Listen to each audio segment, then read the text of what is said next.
Hi, ಮಾರ್ಕೆಟಲ್ಲಿ ಕೊತ್ತಂಬರಿ ಸೊಪ್ಪು ಬೆಲೆ ತೀರಾ ಕಡಿಮೆ ಇದ್ದರೆ ಕೂಡ ಲೋಕಲ್ ಶಾಪ್ಸಲ್ಲಿ ತುಂಬಾ ಕಡಿಮೆ ಕ್ವಾಂಟಿಟಿಯಲ್ಲಿ ಕೊಡ್ತಾ ಇರ್ತಾರಲ್ವ. ಅದ್ರ ಬದಲಿಗೆ ಈ ರೀತಿಯಾಗಿ ಮಾರ್ಕೆಟಲ್ಲಿ ಒಂದು ದೊಡ್ಡ ಕಟ್ಟು ಕೊತ್ತಂಬರಿ ಸೊಪ್ಪು ತೊಗೊಂಬಂದರೆ ಹಾರ್ಡಾಗಿ 20 ದಿನ ಬಳಸ್ಕೋಬೋದು. ಅದನ್ನು ಯಾವ ಥರ ಸ್ಟೋರ್ ಮಾಡ್ಕೋಬೋದು ಅಂದರೆ, ಮೊದಲು ಅಂಗಡಿಯಿಂದ ಸೊಪ್ಪನ್ನು ತಂದಾಗ ನೀಟಾಗಿ ಒಂದು ಸ್ವಲ್ಪ ಕೂಡ ತೇವ ಇಲ್ಲದೆ ಈ ರೀತಿಯಾಗಿ ಸ್ಪ್ರೆಡ್ ಮಾಡಿ ಇಟ್ಕೊಂಡ್ರೆ ತೇವ ಎಲ್ಲ ಒಣಗಿದ ಮೇಲೆ ಅದರಲ್ಲಿರುವಂಥ ಹಣ್ಣಾಗಿರುವ ಎಲೆ ಕಸ ಕಡ್ಡಿಯನ್ನೆಲ್ಲ ಬಿಡಿಸ್ಕೊಂಡು ಈ ಕಾಂಡದಲ್ಲಿ ಮಣ್ಣು ಎಲ್ಲವರೆಗೂ ಇರುತ್ತೋ ಅಲ್ಲಿವರೆಗೂ ನೀಟಾಗಿ ಕಟ್ ಮಾಡ್ಕೊಬಿಡಬೇಕು.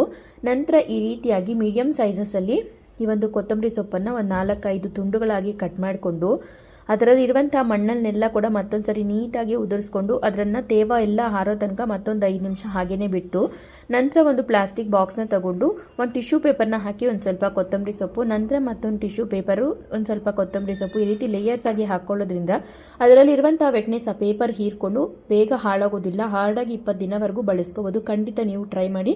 ವಿಡಿಯೋ ಇಷ್ಟ ಆಗಿದ್ದಲ್ಲಿ ಲೈಕ್ ಮಾಡಿ, ಫಾಲೋ ಮಾಡಿ. Thank you.